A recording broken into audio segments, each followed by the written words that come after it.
All right, so I'm gonna do a first gear, second gear, third gear pull and see how this thing, it's gonna spin. It's gonna spin.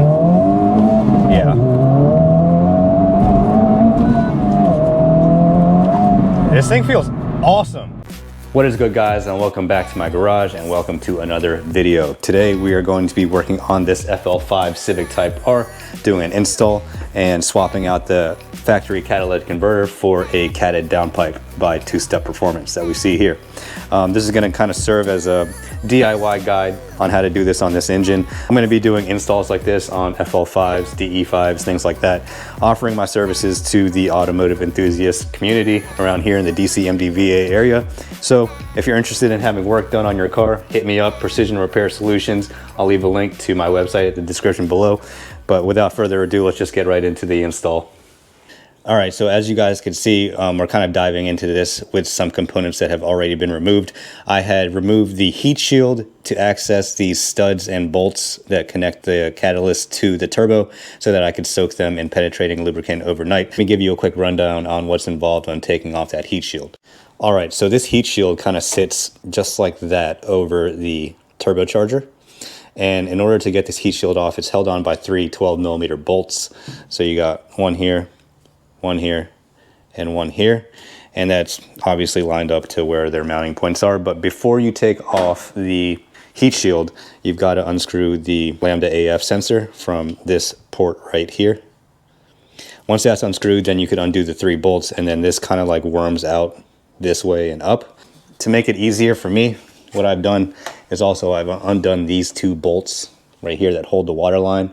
So one here, one here, those are two 10mm bolts, and what this does is it allows this to move around so that it could like move left and right while you're worming that heat shield out of there.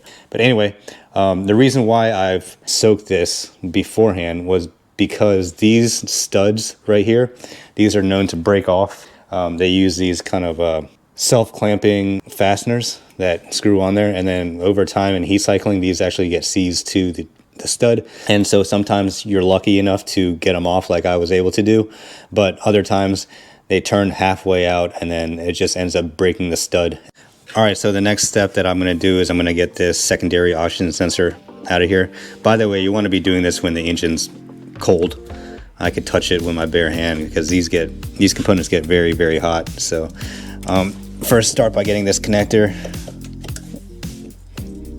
loose. And I'll grab a socket to get that secondary oxygen sensor out of there. So I'm going to try to use a crowfoot style oxygen sensor tool.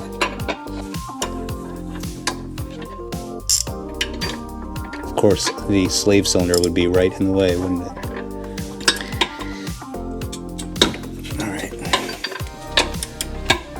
All right, so it's loose, and now kind of turn it out by hand.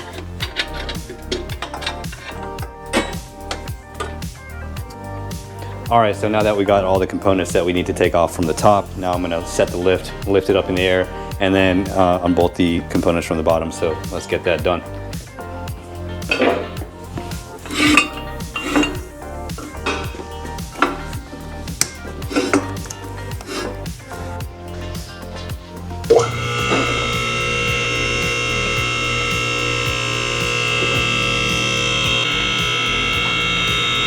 Keep in mind, you don't need a lift to do this.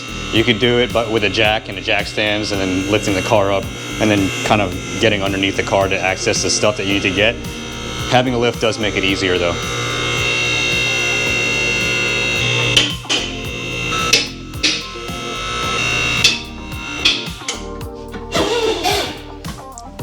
All right, so we got some hardware to remove so we could get this shield off of right here. Start with the Phillips.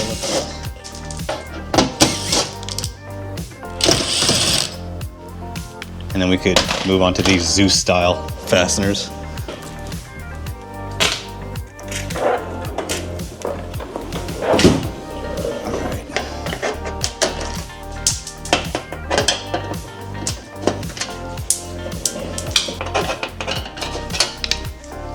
Damn, did you see that? Caught it. Dude, this is what working on cars every day gets you. You're just quick with the falling hardware. What am I missing? Oh, two more. Two more.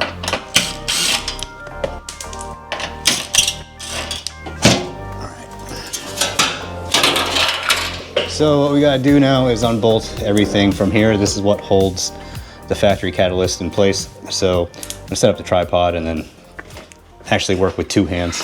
All right, so we got 3 14mm nuts that hold the catalyst to this pipe right here. And then we got another round of 14mm bolts that bolt the catalyst to the engine. 2 over here and 2 over here. Let's get those out.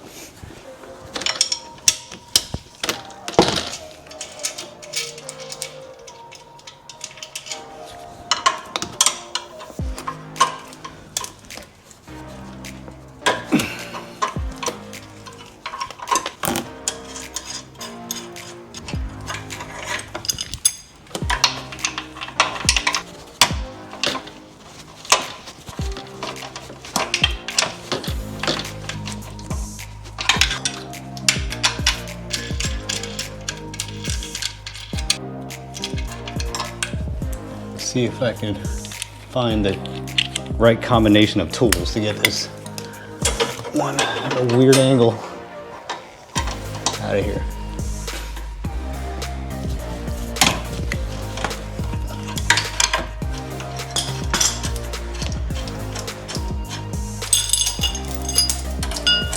So all the bolts that hold these brackets on are the same. You got this bracket right here and then this bracket right here. Once those are off, and you can go for these 3/14s right there. Don't use a chrome socket on an impact, or if you do, you wear your eye protection, which I'm not doing. So I'm closing my eyes.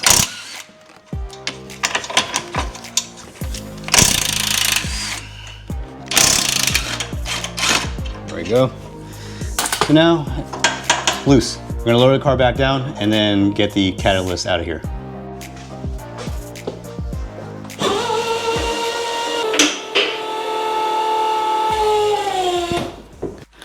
All right, so as you guys see, I already got the 2 nuts off of the studs.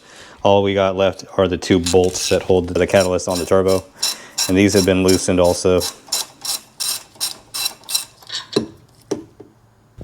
This is all one-time use hardware, by the way.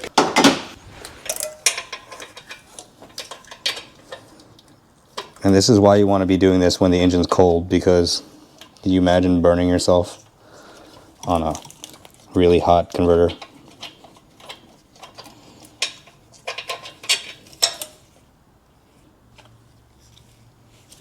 All right, so now that all the hardware is off and the bottom is loose, as you can see, nice and loose, we can now extract that from out of there and then swap in this beautiful piece right here. All right, so gotta kind of worm this thing out of here. What's happening right now is the studs on the bottom are caught on the front pipe.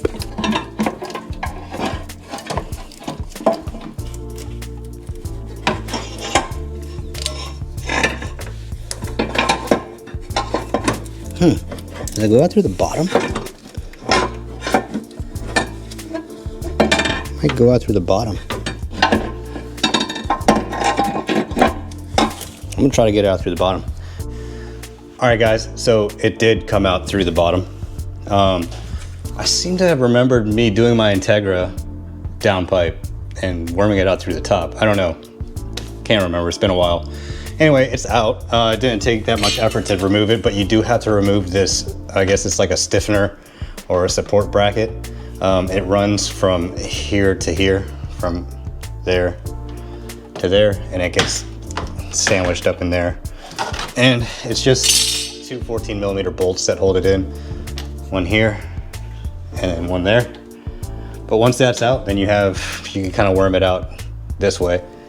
Sorry I didn't get it on camera, but anyway, we'll get the heat shields removed from here and then transferred over to the downpipe. So it's just 4 bolts that hold these shields on. 4 10mm bolts. And then they get bolted to, oh wait, No, this kit comes with extenders.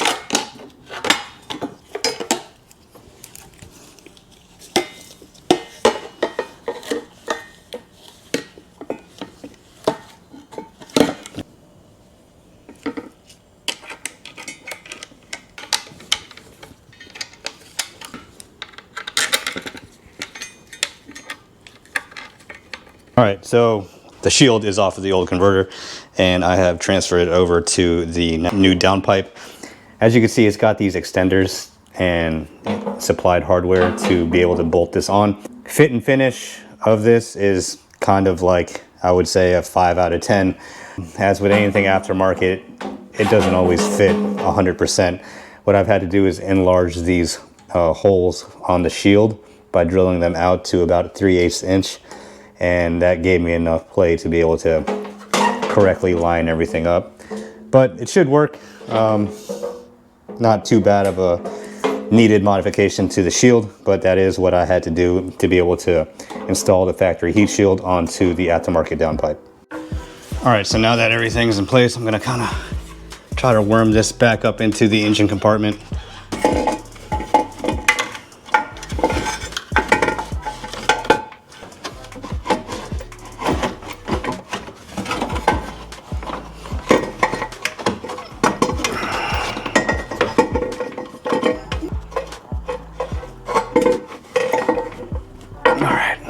So I'm trying to kind of get it hung on these studs of the turbo, which I can see from down here.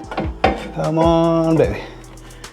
That way I can let go of it and won't drop and give me a concussion. Know what I mean?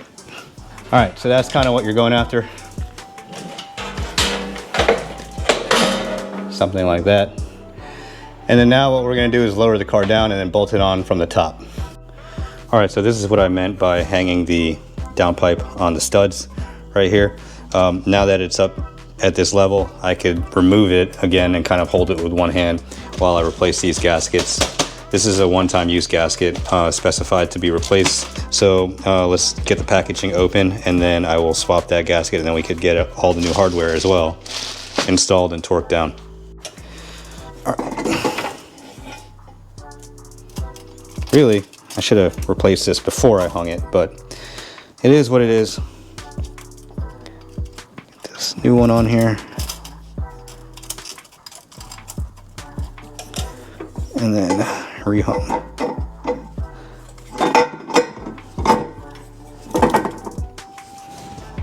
Old gasket. And we got our new hardware. So I'm just gonna get these started and then break out the torque wrench. I gotta find the torque specs for this first, but we can get them cinched down.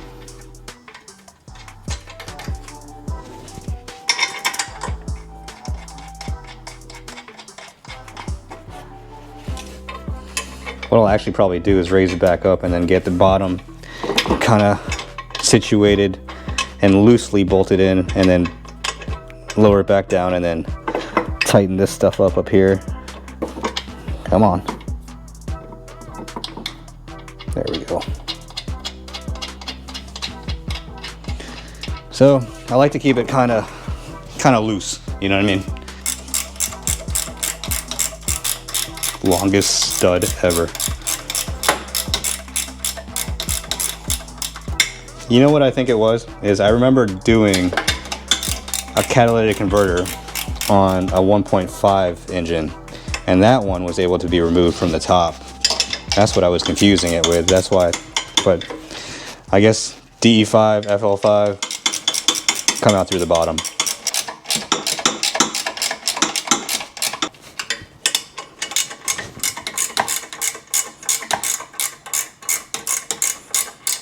All right, so that's about where I like to tighten it up to, so it could kind of still wiggle. I'll raise it back up and then tighten the stuff downstairs. All right, so Two-Step provides you with new hardware for the front pipe and a new gasket for the front pipe as well. So we'll get that installed now that the car is up in the air and loosely installed. It's kind of like a back and forth game, you know, you do the top, then you do the bottom, then you do the top again, then you do the bottom, and then we could get it all buttoned up and fired up.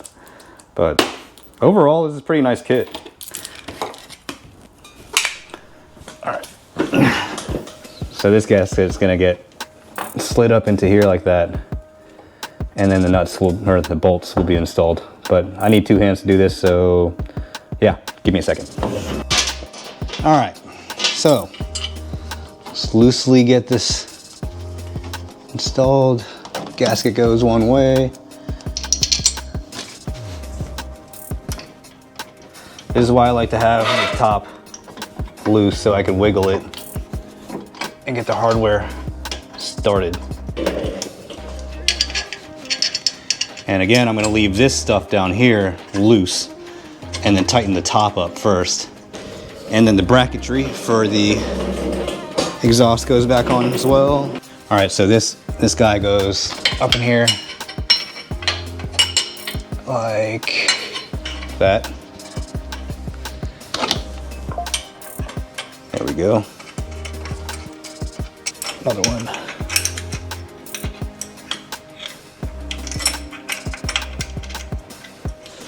It's a fun little install. Hopefully be able to feel more power out of it. This one goes like that.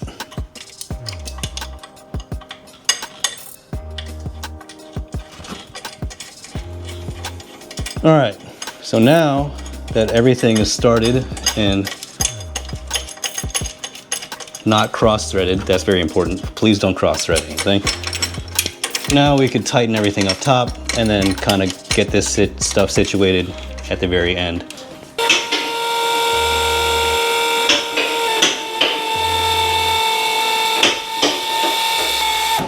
So I just looked up torque specs and it's 33 foot-pounds for both the nuts and the bolts. So I'm gonna torque these down accordingly. I'll go in a crisscross pattern.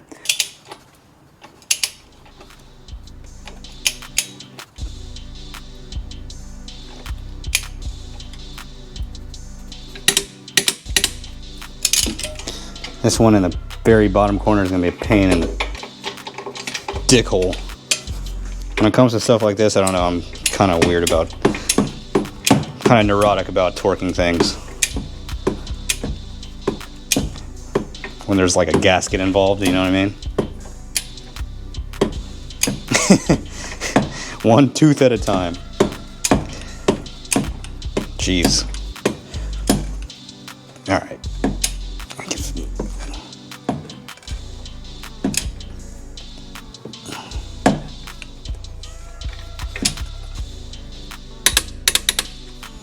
All right.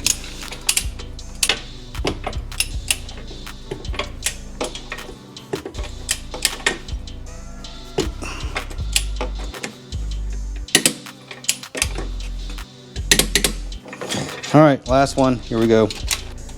I'm using snap-on sockets with a Harbor Freight Pittsburgh torque wrench. So there is some degree of accuracy here, people.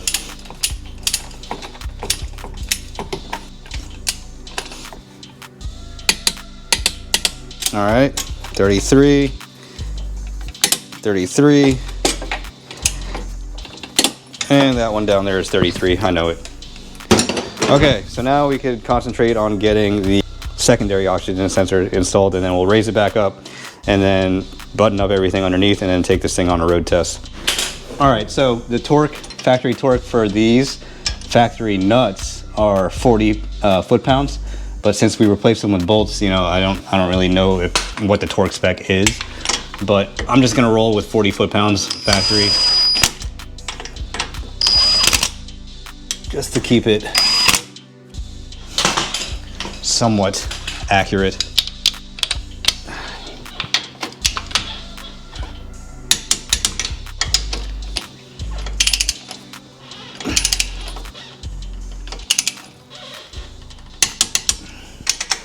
Again, only reason I'm weird about torque with this type of stuff is because there's gaskets involved.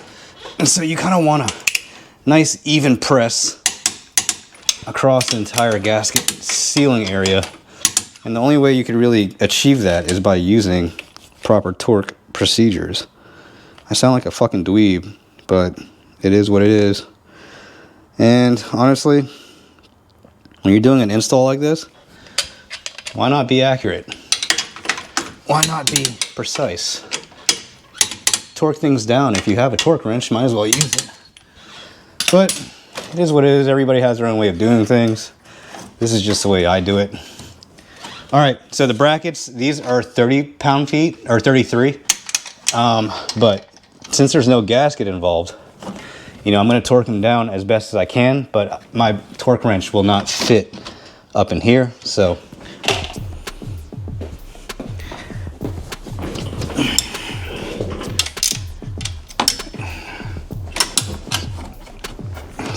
I think with the brackets, we're kind of safe just doing it by feel. Simply because my torque wrench won't fit up in here.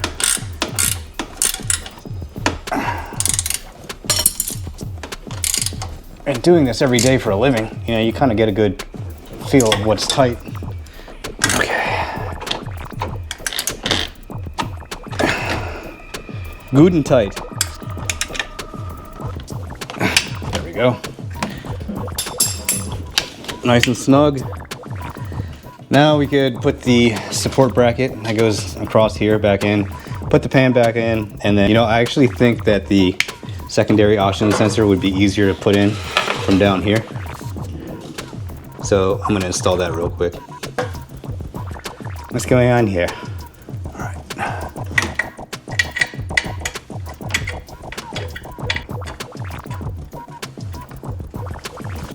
All right, so I got the oxygen sensor screwed in and I got the belly pan back on, all the fasteners back in. I'm just gonna clean up what remains of the penetrating lubricant that was used to, oh no, my light's dying.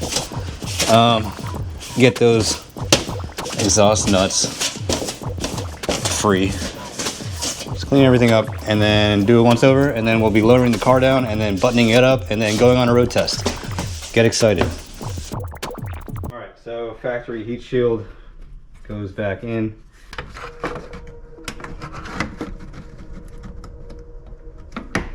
Ow, my finger.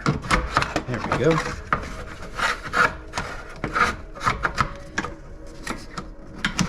All right. There we go. And this bolt back here, not fun. Hey. Come on.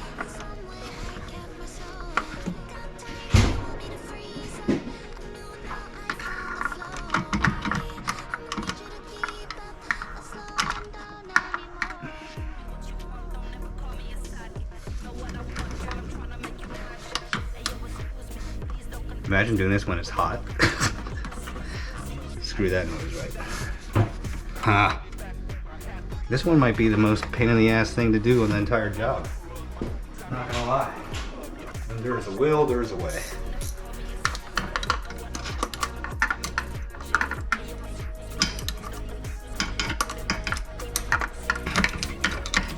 Fucking chopsticks over here. Boom. Dog, I'm a genius. This is what I call the screwdriver ratchet wrench method. You hold the top of the bolt with the screwdriver, pressing downward to allow the ratchet wrench teeth to engage. Genius.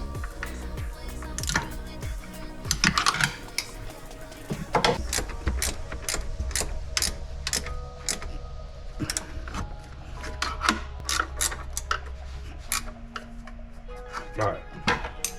Now, Lambda AF sensor. Shit is Lambda as fuck. I like these connectors that they switch to. That's pretty cool. It's like, pretty sure this is similar to the Bosch LSU style wideband O2 sensor connector.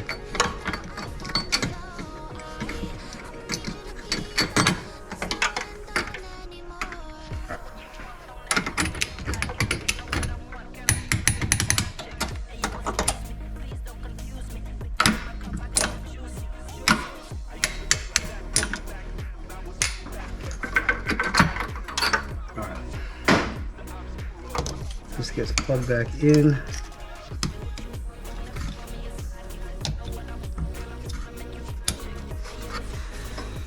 secondary O2 sensor. So the kit came with this extension cable. I guess the port on the aftermarket downpipe is down lower than factory, so it's kind of nice. All right, so there we have it. Fun little install. Glad everything went smoothly and we didn't break any studs off into the turbo. That's always a day ruiner right there when you something like that happens. It's like, oh, I got this new part, and then bam, you're fucked.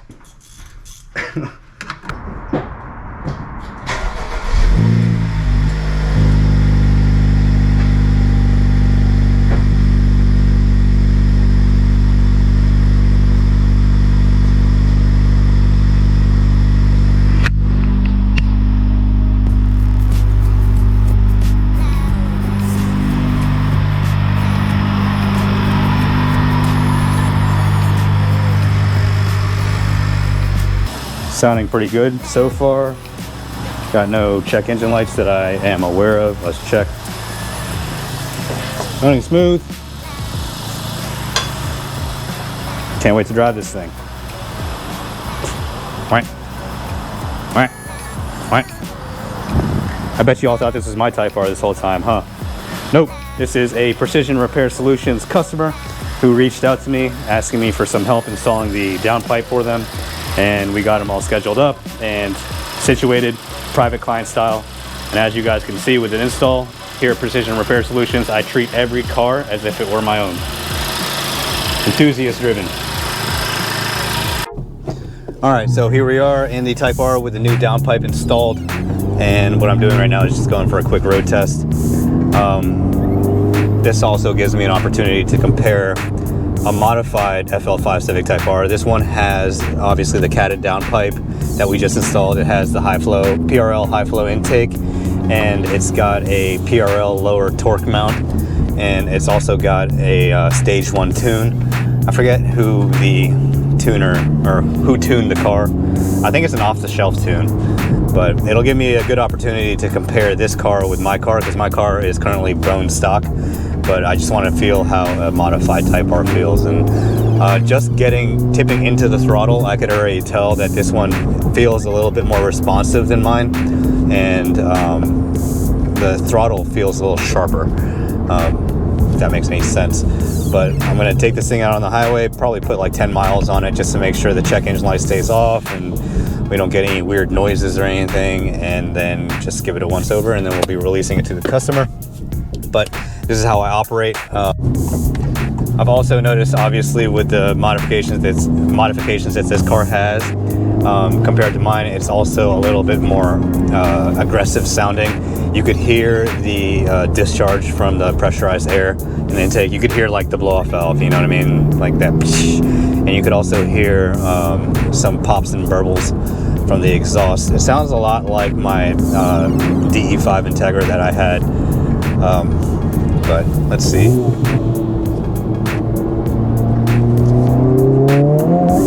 Yeah, this one is definitely more peppy than mine. It feels good. I mean, I just broke tires loose there very, very easily. Let's see what is the boost increased.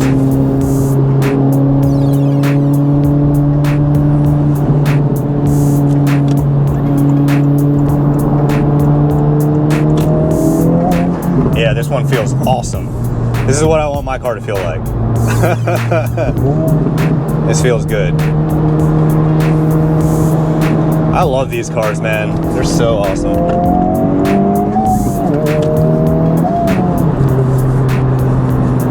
Amazing. Amazing, amazing. I'm not even winding it out completely. It's just...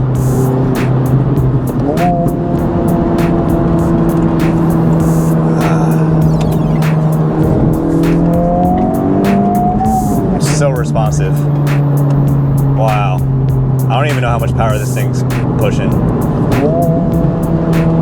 And it sounds good too.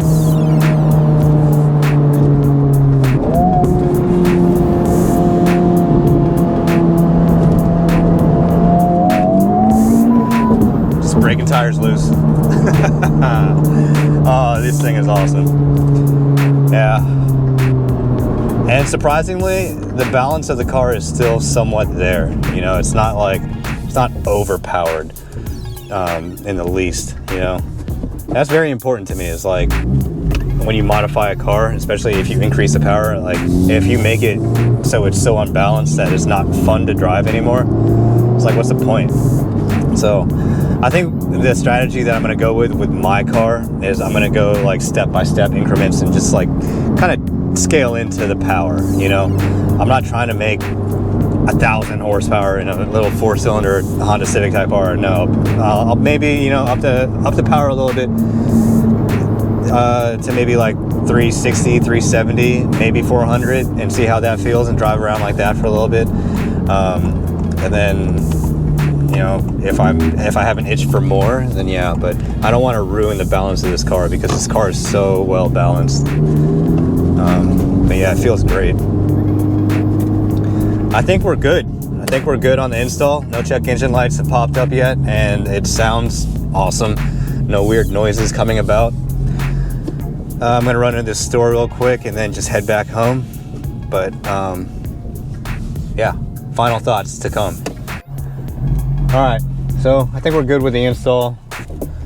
Just gonna head back home, deliver the car back to the customer, and we'll be good to go. But this car has definitely got me now itching to modify my car, because this thing feels awesome. This thing feels really, really good. But overall, install of the catted downpipe, not that terrible. I hope the DIY guide will help fellow enthusiasts out, for people who want to wrench on their own. Keep in mind, there's a million different ways to skin a cat. The way that I've done the downpipe install in this car, you know, you can kind of take my method and other people's methods that are out there and kind of form your own. But this is just the way that I've done it. And on a scale of 1 to 10, 10 being the most difficult, I would rate this at probably a 6, maybe a 7 on the difficulty scale. Hey, let me walk in the middle of the street. Like, it's really not that bad once you're in there, and you know, you got your hands in there and you're taking stuff apart. It's not that bad at all. The biggest concern obviously is the studs and the bolts breaking off in the turbo. That could ruin your day, and it's been known to happen. So I guess you're just gonna have to take it step by step and get to that point and figure out whether or not they're gonna break on you. If they do, it's not the end of the world. It just adds a lot more labor to your install. And a lot more labor and a lot more headache. All right, so I'm gonna do a first gear, second gear, third gear pull and see how this thing, it's gonna spin. It's gonna spin. Yeah. This thing feels awesome. I want this. Dude, owner of this car, if you're watching this, hey, you want to like straight up trade? 100%. No, I'm just joking. I'll get mine up to a level that I'm happy with.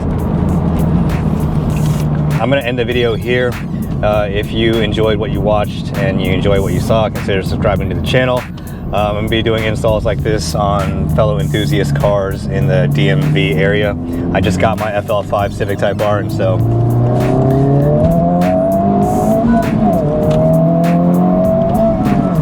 yeah, this thing's awesome. I'm sorry, I'm just having way too much fun. This thing feels great.